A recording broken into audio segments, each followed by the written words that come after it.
வணக்கம் அன்பான உறவுகளே, நான் உங்கள் வன்னியூர் சேமம் சிதம்பரம் சிவா பிரித்தானியாவிலிருந்து. இன்றும் எமது வீட்டுத் தோட்டத்தில் கற்பூர வெள்ளியின் கதிர் காணும் எங்கள் தோட்டத்து காணொளியோடு உங்கள் முன் வருவதில் மட்டற்ற மகிழ்ச்சி. வாருங்கள், எங்கள் தோட்டத்தை ஒருமுறை சுற்றி பார்வையிடுவோம். அதற்கு முன்பதாக எனது ஒரு சிறு கவியோடு உங்களை வரவேற்கின்றேன். எங்கள் வீட்டு தோட்டத்தில் என்னும் தலைப்போடு உங்கள் முன் நான் வருவதில் மட்டற்ற மகிழ்ச்சி. நான் ஒரு விவசாயி மகன்.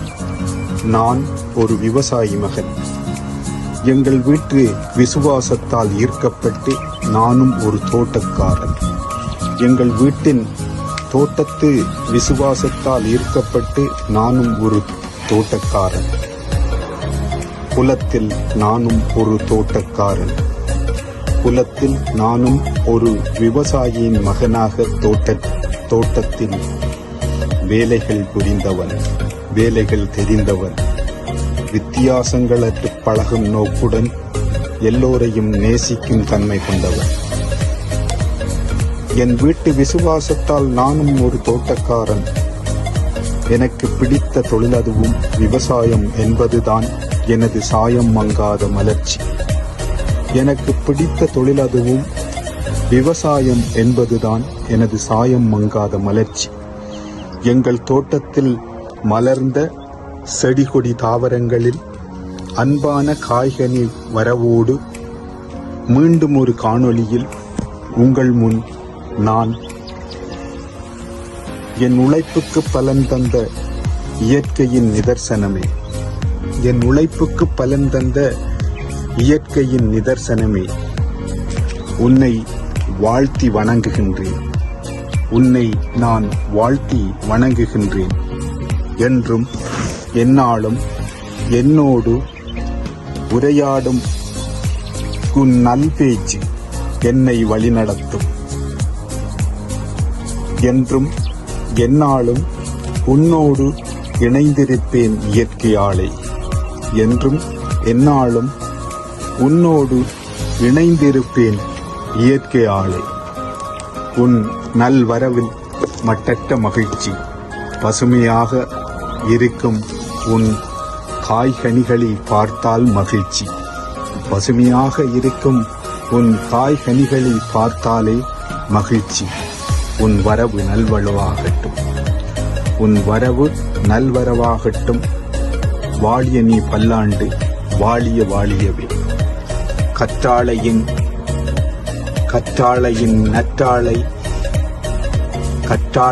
நற்றாழை வரவேற்பில் நானும் திகழ்ந்தேன். வாருங்கள், முன்னைய பதிவில் நான் இட்ட தாவரங்கள் செழிப்போடு போட்டு பருவத்தில் வளர்ந்திருப்பதை காண்பித்திருப்பேன். இப்போது மீண்டும் அவை பூத்து குலுங்கும் காட்சி முடிந்து காய்த்து கனியாகும் தருணங்களை உங்களுக்கு காண்பிக்க இருக்கின்றேன். வாருங்கள், இதோ எங்கள் செடி கொடியில் பூத்திருக்கும் அவரை இனம் போஞ்சி வகை பச்சை பைட்டங்காய். பார்த்தீர்களா? நான் சொன்னது போல் பச்சை பசையிலென காய்த்திருப்பது உங்களுக்கு தெரிகின்றது தானே. அடுத்து வாருங்கள், இந்த மிளகாய்க்கன்று உங்களுக்கு நான் அன்று காண்பிக்கும் போது நன்றாக செழித்து பூத்திருந்தது. இப்போது பார்த்தீர்களா? இது ஒரு கொச்சி வகை இனத்தைச் சேர்ந்த இரு கலர், அதாவது பர்பிள் உடன் சேர்ந்து பச்சையும் சேரக்கூடிய ஒரு இருவகை கொச்சி சிலிர்த்து காய்த்திருக்கின்றது. கத்தரி, நீலக்காய் உருண்டைக்காய் காய்க்கக்கூடிய கத்தரி இப்பொழுது பிஞ்சு பிடித்திருக்கின்றார். மத்திய கத்தரியும் பாருங்கள், இங்கே பிஞ்சு பிடிக்க தொடங்கி விட்டார். தக்காளி நான் குறிப்பிட்டது போன்று இது நட்சத்திர தக்காளி. சரியானதல்லவா? அன்று குறிப்பிட்டது போன்று நான் கூறியிருந்தேன், நட்சத்திர தக்காளி காய்க்கும் என்று. இது அடுத்ததாக உருண்டை தக்காளி. இதுவும் கறிக்கு மிகவும் சுவையாக இருக்கும் பச்சை தக்காளி காய். அப்படியே வாருங்கள், தொடர்ந்து எங்களுடைய தோட்டத்துக்கு செல்லலாம்.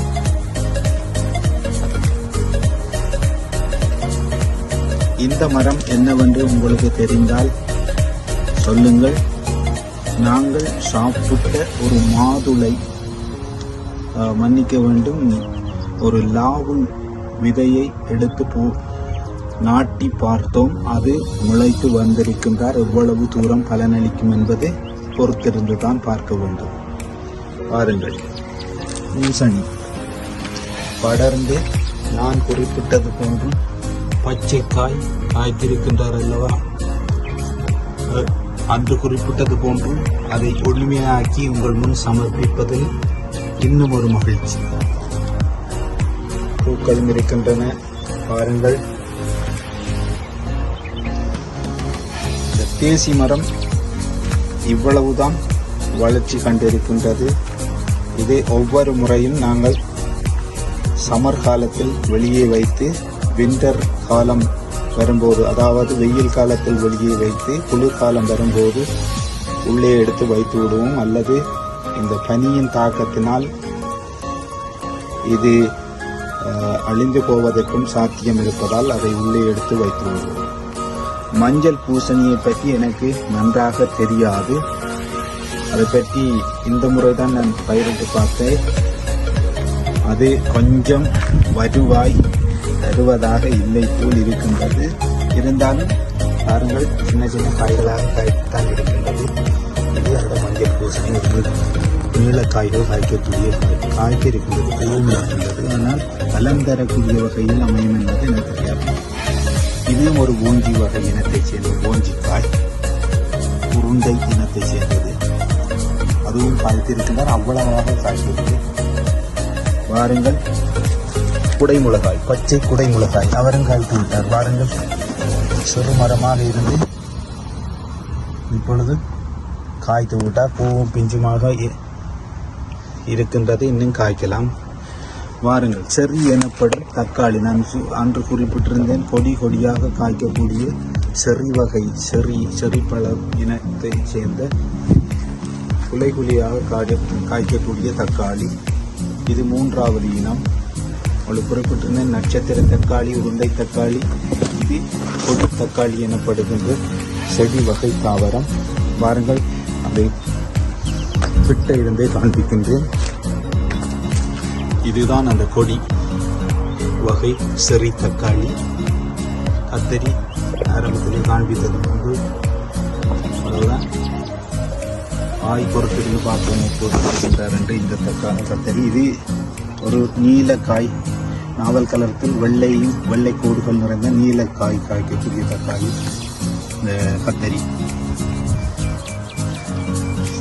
இந்த PC1 எனப்படும் இனத்தை சார்ந்த இந்த கொச்சி கன்று தான், மிளகாய் கன்று தான் நன்றாக காய்த்திருக்கின்றார். போஞ்சி வகை இனத்தை சேர்ந்த போஞ்சி காய்களும் காட்டுகின்றேன், பைட்ட இனத்தை. இது ஒரு அவரை இனத்தை சார்ந்த அவரைக்காய், அவரும் நன்றாக காய்த்திருக்கின்றார். பாருங்கள், தெரிகின்றதுதானே? நான் குறிப்பிட்டது இது ஒரு அவரைக்காய் போன்ற இனத்தை சேர்ந்தது. நன்றாக காய்த்து தொங்குகின்றார். இந்த கொடி வளர்ந்து வளர்ந்திருக்கின்றது. காய்களும் உங்களுக்கு நன்றாக தெரிகின்றது தானே? அப்படியே வாருங்கள், இன்னும் ஒரு குடைமிளகாய், இவரும் காய்த்து விட்டார். இப்போ இது நாங்கள் இலங்கையிலே கலந்த அந்த பொத்தல் மிளகாய் எனப்படுகின்ற வகை இனத்தை சேர்ந்த மிளகாய் கன்று. தெரிகின்றதா? காய்கள் தெரிகின்றதா? இதுதான் அந்த மரம். காய்களும் சின்ன சின்னதாக இருக்கின்றது.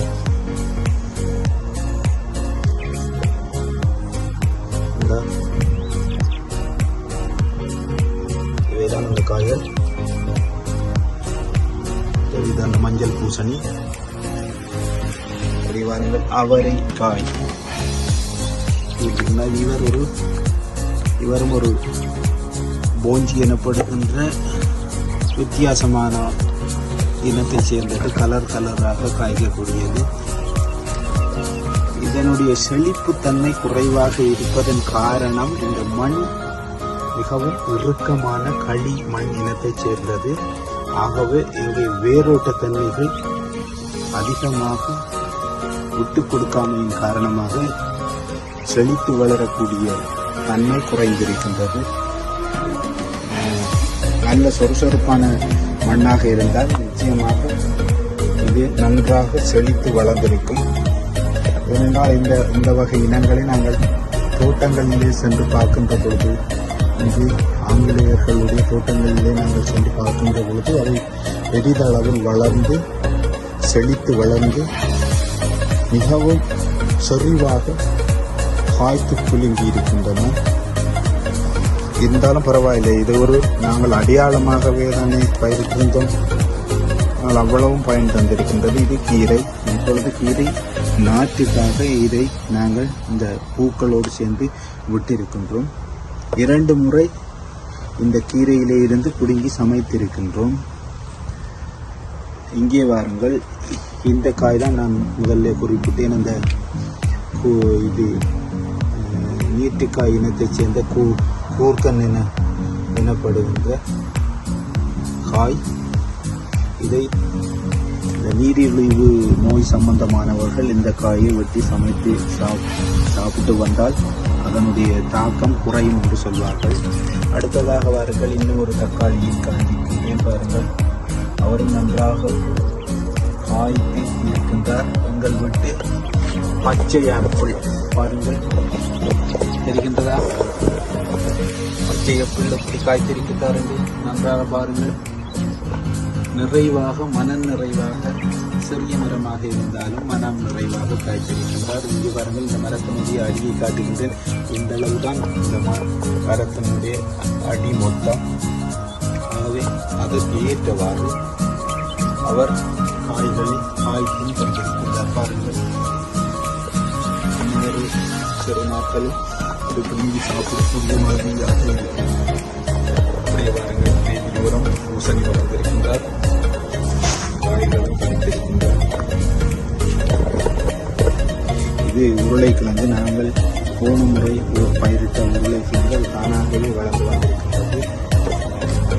இங்கே பாருங்கள், எல்லாமே நாங்கள்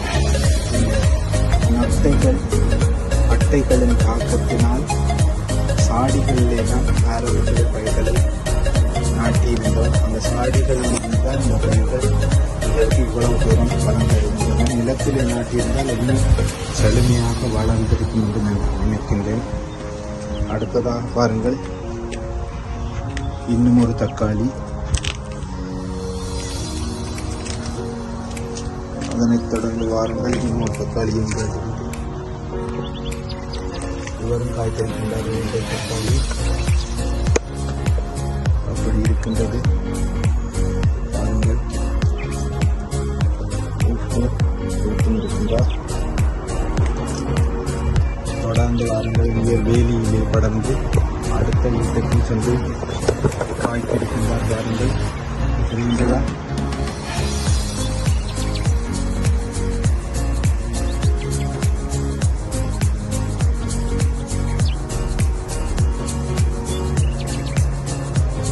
வேலியோரம் காய்கள் காய்ப்பதற்காக இருக்கின்றார். இன்னொருவர் வேலியோரத்தில் காய்த்திருக்கின்றார்.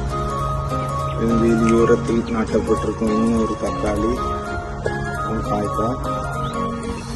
இதோ இந்த வேலி கரையோரம் இந்த பூசணியும் கொடிவிட்டு சென்று கொண்டிருக்கிறார். பூக்களும் நிறைந்திருக்கின்றன. காய்கள் காய்க்கும் நம்புகின்றோம்.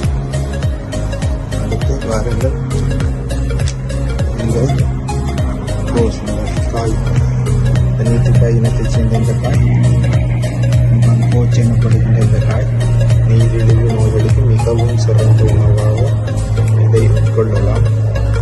பாருங்கள், சிலர் பச்சையாக வெட்டி அதை தோல் சீவாமல் சமைப்பார்கள். சிலர் இதை தோல் சீவி